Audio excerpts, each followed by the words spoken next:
Hello everyone, I'm Advocate Akhil Solanki, associate with Dialeasy. So in this video we're going to discuss about rights and duties of seller and buyers.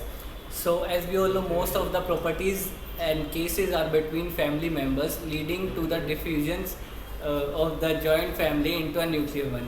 So therefore it becomes necessary to have a clear view regarding the provisions of the transfer of property in India.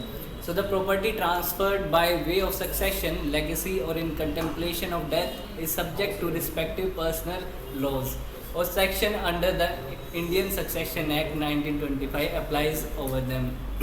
So as we all know, section 54 of the Transfer of Property Act defines sale as the sale is the transfer of ownership in exchange for a price paid or promised or partly paid or part promised.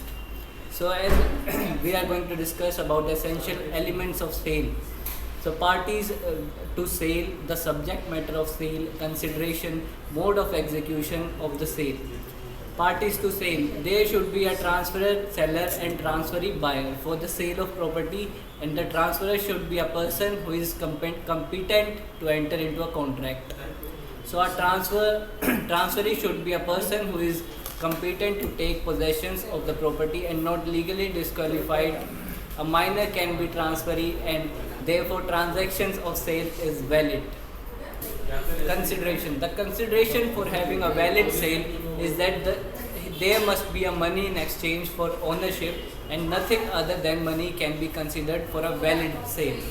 So time is irrelevant in relation to consideration, which means that money can be paid before, at the time or subsequent completion of sale. So thank you. See you in next video with some more information.